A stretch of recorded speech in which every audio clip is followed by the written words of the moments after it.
Do you remember the last time you bought a new shirt, dress, or pair of sneakers? Maybe it was on sale, or maybe you just needed a little mood boost. You found something stylish, affordable, and added it to your cart without much thought. But what if I told you that simple choice connected you to a global chain of suffering, pollution, and silence? This isn't just about fashion. It's about power, illusion, and a secret the world rarely talks about, even though it affects millions of lives. You're about to learn something you were never supposed to know. Hi, and welcome back to Global Issues and Geopolitics, Current Affairs for English Learners.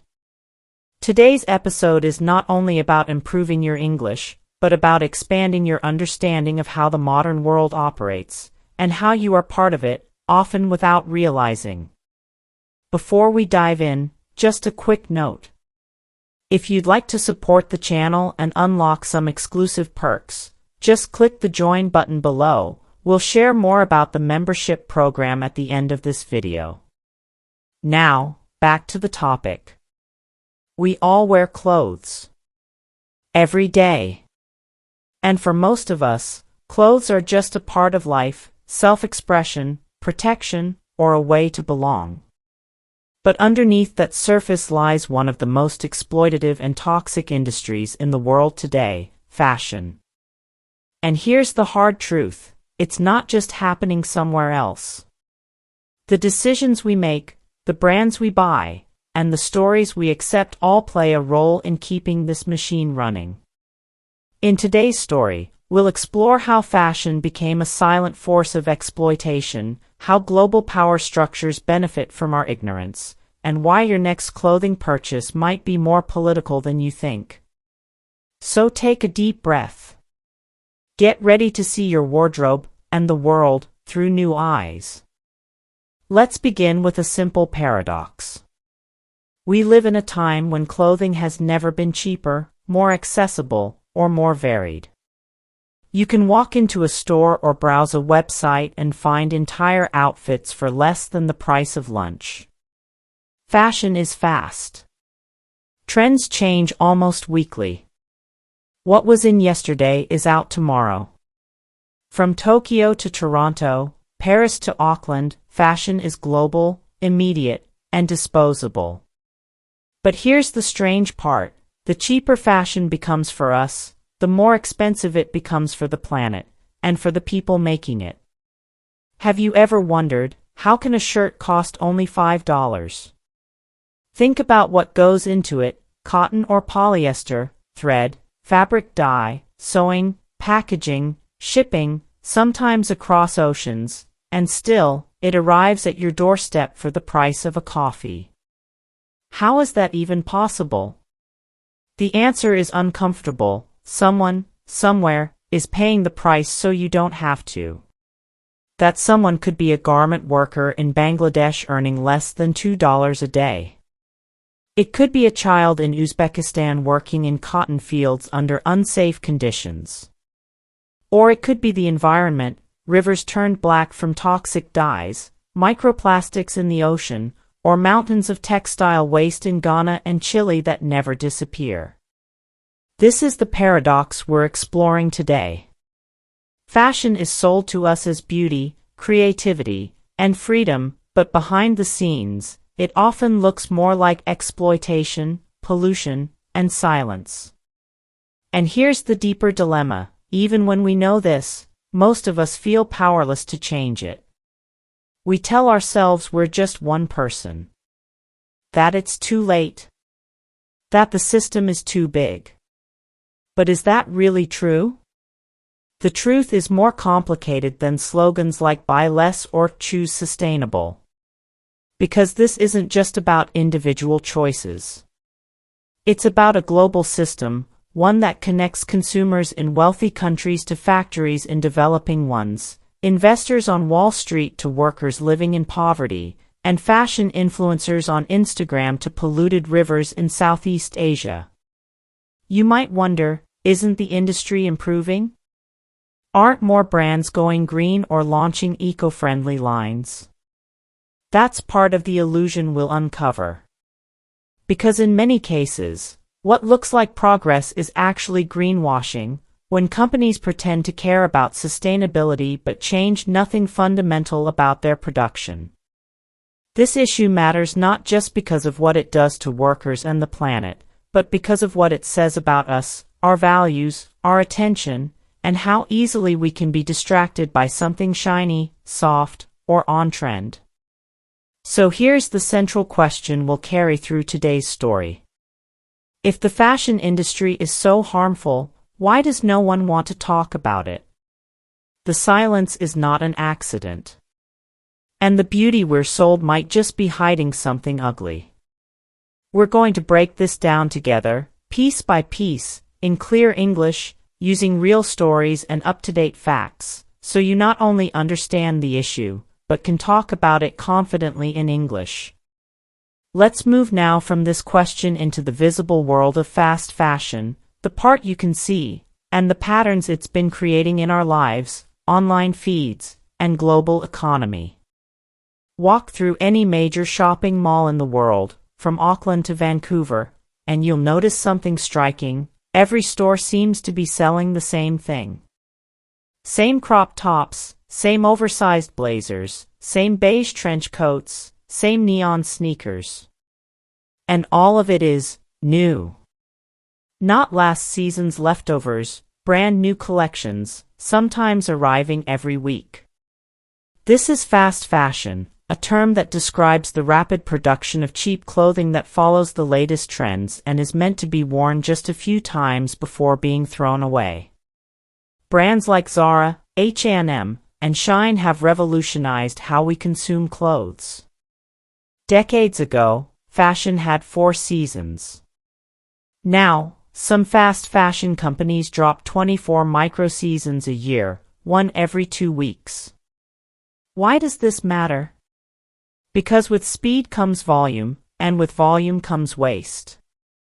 According to the United Nations, the fashion industry produces over 92 million tons of textile waste each year. That's the equivalent of one garbage truck full of clothes dumped into a landfill every single second. But the waste isn't just physical, it's also mental and emotional. We've been trained to believe that clothes are not made to last. That it's okay to wear something once and never again. That our value, especially for women and younger generations, is tied to how new and trendy we look. Social media has accelerated this cycle. Influencers post haul videos, showing off dozens of items they just bought online. Platforms like TikTok promote Shein hauls or outfits of the week, pushing young people to keep buying more in order to stay relevant, or even to build a personal brand. But this visible trend hides a deeper problem. When fashion moves this fast, someone gets left behind. Let's look at the production process. To keep prices low and respond to new trends quickly, brands outsource manufacturing to factories in countries like Bangladesh, Vietnam, India, and Cambodia, places where wages are low and labor protections are weak or unenforced. In 2013, the world saw one of the most tragic examples of this system. The Rana Plaza building in Bangladesh collapsed, killing over 1,100 garment workers who had been forced to enter the building even after cracks were discovered in the walls. They were making clothes for major global brands. The disaster made international headlines. For a brief moment, consumers demanded answers. Brands promised changes. But did anything really change? Yes, there were some reforms. Some factories got safer. Some brands started transparency reports. But production continued and grew. Fast fashion didn't slow down. It got faster. The problem didn't go away. It just faded from the headlines. And here's where it becomes personal. When you scroll through your favorite fashion website or admire a YouTuber's outfit, you're not just looking at fabric and color. You're looking at the result of global decisions: who gets paid, who stays invisible, and who profits from the cycle. So let's pause for a moment and reflect. How many items in your closet have you worn only once? How often do you buy clothes because of boredom, not need? And how much do we really know about the hands that made them? This isn't about guilt. It's about awareness. Because what we see on the surface, stylish ads, colorful displays, TikTok trends, is designed to distract us from what we're not supposed to think about. But you're thinking now. You're learning. And you're seeing something most people still don't. Before we dive into the hidden forces behind this system, the money, politics, and manipulation, here's a question to consider.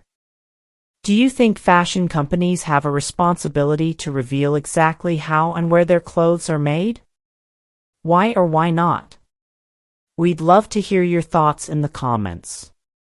Let's now pull back the curtain and look at who really benefits from keeping this system moving, while the rest of us keep scrolling, shopping, and forgetting. To understand the true scale of fashion's impact, and why it continues to operate the way it does, we need to go deeper than what we wear. We need to look at who profits when we stop asking questions. The fashion industry isn't just a collection of designers, models, and sewing machines. It's a global business empire worth over $2.5 trillion. It involves complex supply chains, multinational corporations, investment funds, advertising giants, and even governments. And much like the oil or tech industries, its priority is not people, it's profit. Let's begin with supply chains. Most large fashion brands no longer own the factories where their clothes are made. Instead, they use a system called outsourcing. They hire third-party companies to produce the garments, often in the global south. These factories compete with each other to offer the lowest prices, and in doing so, they often cut corners on safety, wages, and environmental protection. This creates a race to the bottom, where the countries offering the cheapest labor and weakest regulations attract the most contracts. As a result, powerful brands can move their production from one country to another if workers demand better conditions. That's how companies avoid accountability. When something goes wrong, a fire, a strike, a collapse, the brand says, "That wasn't us. It was our supplier." But make no mistake, the brands set the deadlines, the prices, and the rules. Then there's the role of marketing and media. Fashion is one of the most heavily advertised industries in the world. We're constantly surrounded by images telling us we're not enough, not pretty enough, not stylish enough, not current enough, unless we buy this, wear that, click here.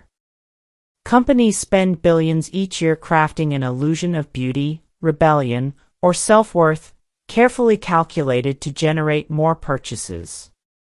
They don't sell clothes. They sell aspirations. And here's something few people realize: some of the biggest fashion brands are owned by powerful investment firms and billionaires. For example, LVMH, the world's largest luxury goods company, which owns Louis Vuitton, Dior, and others, is owned by Bernard Arnault, one of the richest men on earth. The fast fashion giant Shein is backed by global investors, including some from Silicon Valley and Wall Street, who see clothing not as culture, but as clicks, conversions, and data. Now let's talk about governments. You might think that national leaders would want to regulate this industry to protect workers and the environment. In some places, they do. But in many others, including both producing and consuming countries, governments stay silent. Why? Because fashion is a major part of the economy. It creates jobs, brings in taxes, and keeps trade routes active. In many Asian and Latin American countries, garment production is one of the largest sources of employment. In return, Western countries benefit from cheap imports, feeding consumer culture at home. No one wants to disrupt the machine. It's too profitable, too global, and too complex for any single law to fix. And there's one more invisible power: technology. Fast fashion companies are now using AI and algorithms to scan TikTok, Instagram, and Pinterest, predicting upcoming trends, designing clothing based on viral content, and getting it into production within days. They're not just responding to trends. They're creating them at machine speed. You might scroll through your feed and think, oh, everyone's wearing this now.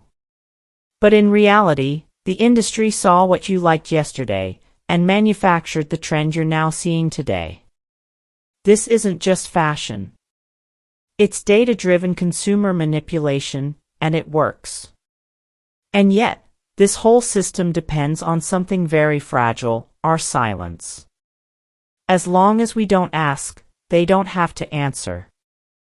As long as we keep buying, they keep winning. And as long as the story stays hidden, the cycle continues. But once you start seeing it, really seeing it, it becomes impossible to unsee. Before we shift into understanding why most people don't see this, or don't care even if they do, take a moment to reflect on this question. If fashion companies profit from secrecy and speed, what would it take to slow them down, or hold them truly accountable? Let's now move from power to people, to the psychology of fashion, and why even the most informed consumers still fall into the same patterns. Let's be honest, most people already know fast fashion is bad, for workers, for the planet, and even for the soul. So why do we keep buying? To answer this, we need to explore something deeper than economics or trends. We need to look at human psychology, how our brains respond to fashion, identity, and modern life. At its core, clothing is about belonging. What we wear helps us signal who we are, or who we want to be. It tells people whether we're serious or casual, confident or shy, wealthy or struggling, rebellious or traditional. In a world where social media constantly shows us curated images of success and beauty, appearance has become currency. This is especially powerful for young people. Teens and young adults are navigating identity, acceptance, and self-worth, often in public, online, and under pressure. Fast fashion offers a cheap and quick way to update your image, try on a new personality, or fit into a trend without long-term commitment. But it's not just youth.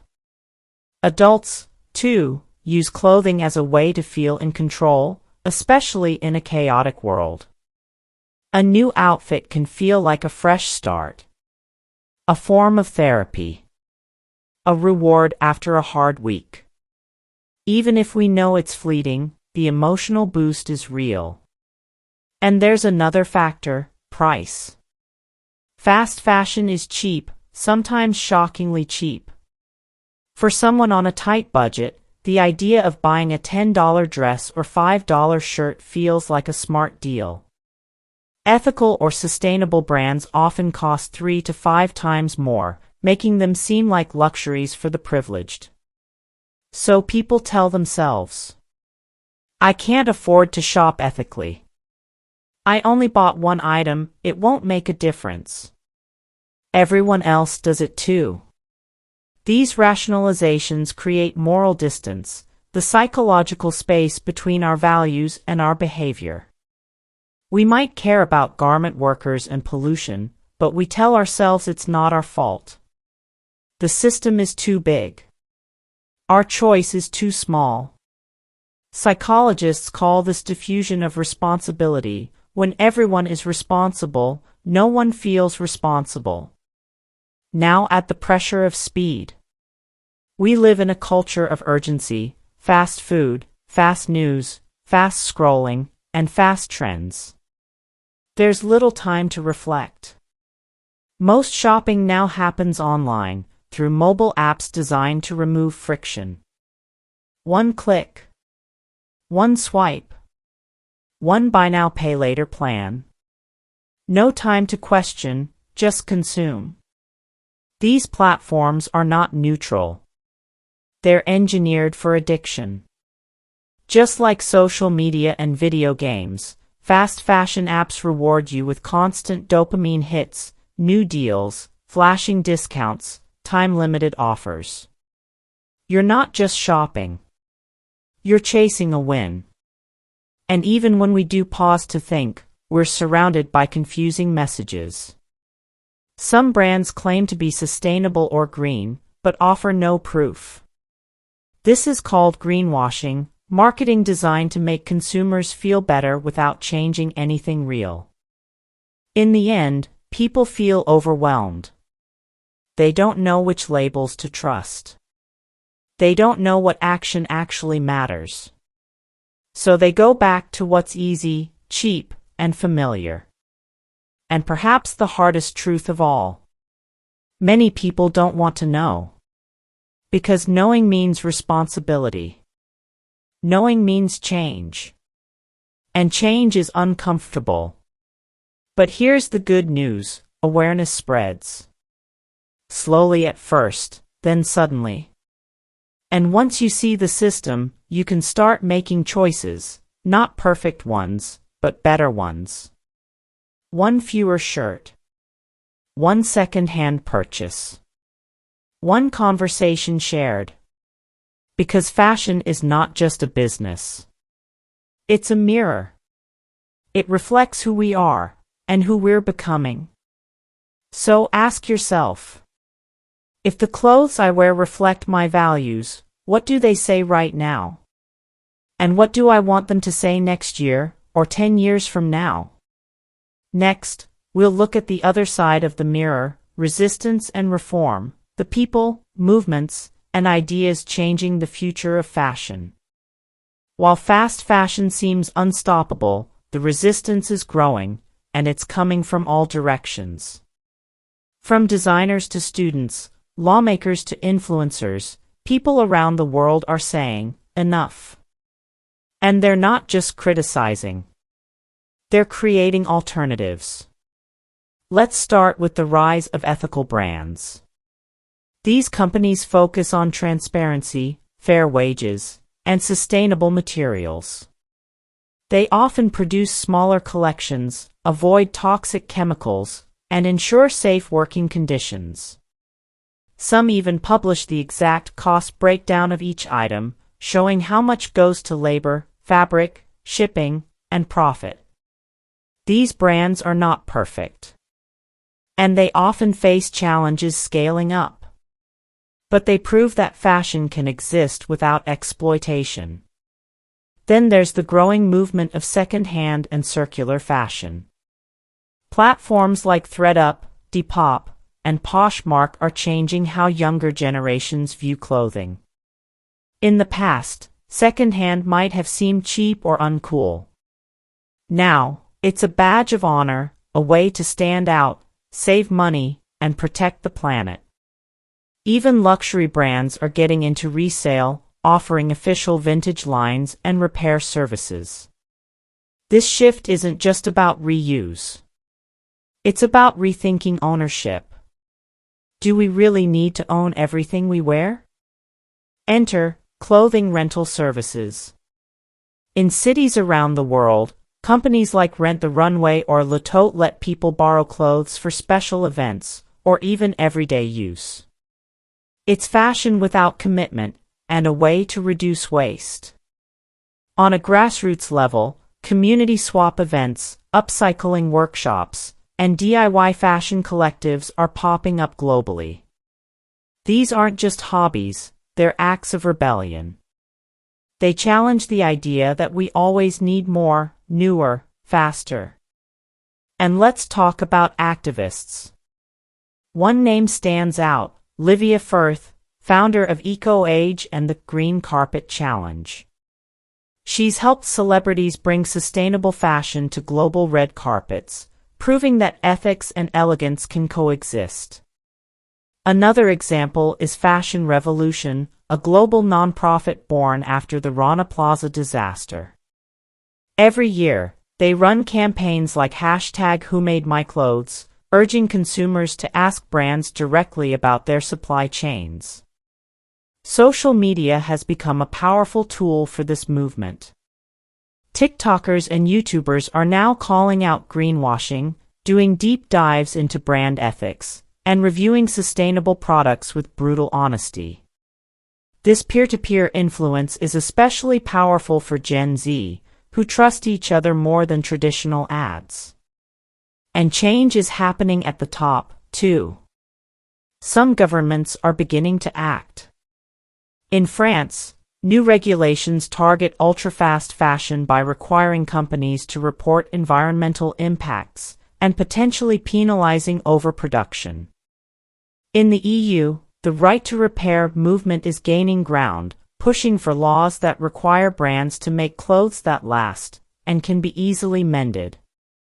In New York, the proposed Fashion Sustainability and Social Accountability Act would force major brands to map at least 50% of their supply chains and be held legally responsible for violations. Even in Asia, home to many garment factories, labor unions and NGOs are pushing for higher wages, safer conditions, and more voice in corporate decisions. Of course, resistance comes with pushback. Major brands still spend millions on PR to appear green without changing core practices. And lobbyists often water down legislation to protect profits. But cracks are forming. Consumers are asking harder questions. And some CEOs are finally listening. So where does this leave us? It's easy to feel powerless in the face of global industry. But as consumers, we have influence, not just with our wallets, but with our attention. Every time you choose to buy less, repair instead of replace, ask questions about where and how your clothes are made, share what you learn with others, you chip away at the system. Fashion, after all, is culture. And culture is shaped by stories, habits, and shared values.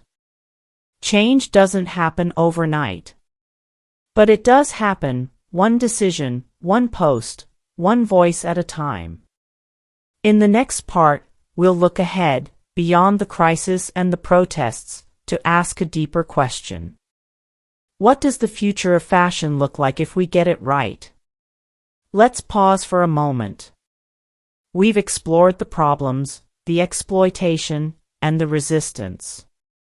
But what if we imagined something better? What if fashion didn't just reflect our world, but helped heal it?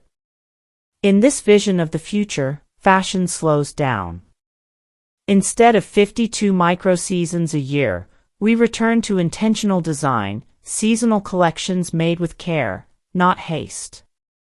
Clothing becomes less about chasing trends and more about expressing identity, culture, and conscience. Picture this. You walk into a store and see tags that show you exactly where the cotton was grown, who sewed your jeans, and what environmental impact it had. You feel proud, not guilty, buying it. And even more interesting? You might not even buy it. Maybe you rent a jacket for winter, swap a dress with a friend, or subscribe to a clothing library like you would Netflix. Fashion becomes more flexible and less wasteful. In this world, technology helps more than it harms. We already have 3D knitting machines that produce zero-waste garments. Imagine ordering a sweater online, inputting your body scan, and having it custom-made, with no leftover fabric, no guesswork, no sweatshop. Fabrics themselves evolve, too. Startups are already creating biodegradable textiles from mushrooms, seaweed, or orange peels. Instead of polyester that lingers in landfills for 500 years, imagine clothes that naturally return to the earth. Some companies are even experimenting with lab-grown leather, no cows, no cruelty. And think about how your clothing interacts with your environment.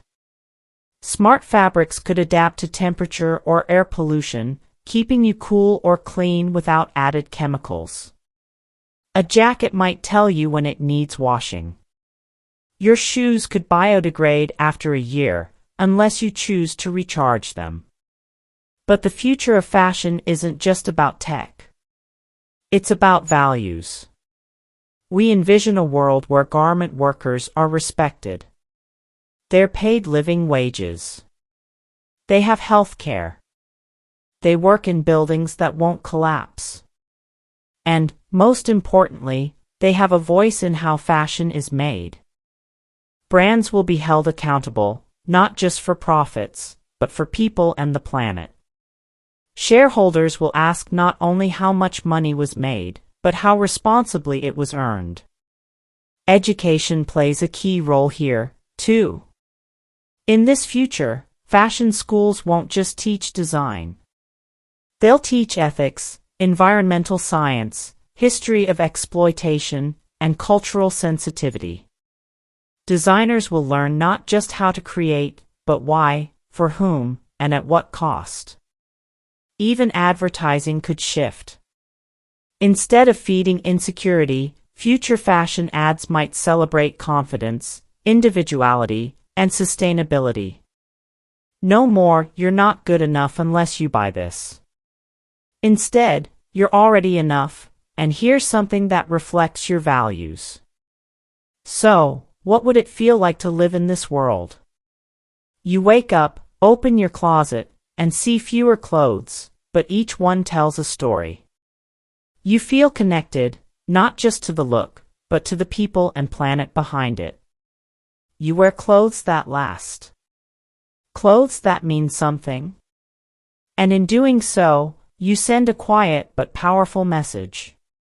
We can do better. This future isn't a fantasy.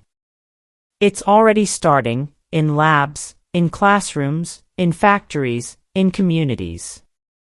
It just needs more of us to believe in it, to demand it, to build it together. In the final part, we'll return to you.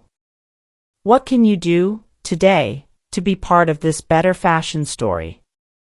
You don't need to be a designer, a billionaire, or a policymaker to change fashion. You just need to care, and to act, in ways big or small. The fashion industry is massive. But so is our power as individuals, when multiplied by millions. So, where can you begin? Let's start simple. Open your closet. Look at the clothes you already own. Can you love them longer? Maybe that old shirt just needs a button. Maybe those jeans can be tailored instead of tossed. Maybe, just maybe, you don't need more, you need to see what you have differently. This idea, called slow fashion, isn't about sacrifice. It's about mindfulness. Wear what you love, and love what you wear. Next, ask better questions when you shop. Before you buy, pause and ask. Who made this? What's it made of? Do I really need it, or am I filling a feeling? These questions might seem small, but they plant seeds of awareness. Over time, they grow into wiser decisions, for your wallet and for the world. You can also support better brands. Look for companies that are transparent, ones that share their supply chains, pay fair wages, use eco-friendly materials, or are certified by groups like Fairtrade, B Corp, or GOTS, Global Organic Textile Standard. Even if you can't always afford sustainable options, knowing where your money goes is a powerful step. And remember, sometimes the most sustainable thing is what you don't buy. Don't underestimate the power of second-hand. Thrift. Swap. borrow, repair. Vintage is not just stylish, it's a form of resistance. Every time you choose reused over new, you reduce waste, save energy, and rewrite fashion's future. Now, let's talk influence. Whether you have 10 followers or 10,000, you are an influencer. Talk about what you learn. Share sustainable brands. Tell your friends why you stopped buying fast fashion. Start conversations, not because you're perfect, but because you're trying. Fashion is culture. And culture changes when we change the stories we tell. You can also support policy change. Push for laws that protect garment workers. Vote for leaders who take climate action seriously. Sign petitions. Join campaigns. Speak up when you see injustice. Collective pressure works. We've seen brands reform under public scrutiny. We've seen laws passed after tragedy. Your voice, yes, yours, matters more than you think. And finally, be gentle with yourself. This isn't about guilt or perfection. You'll still buy things. You'll still make mistakes. That's okay. What matters is your intention, your awareness, and your willingness to evolve. Because when you care about what you wear, you care about people. You care about the planet. You care about the kind of world we're leaving behind. And that is powerful. So here's the question we'll leave you with. What story will your clothes tell about you? Let's make it one of respect, resilience, and responsibility. Let's wear our values. Let's dress, not to impress, but to express who we are and the future we believe in. Thank you for joining us on this journey through fashion's hidden world. If you found this story valuable, consider sharing it with a friend. And remember, every choice you make is a stitch in the fabric of the future. Choose wisely.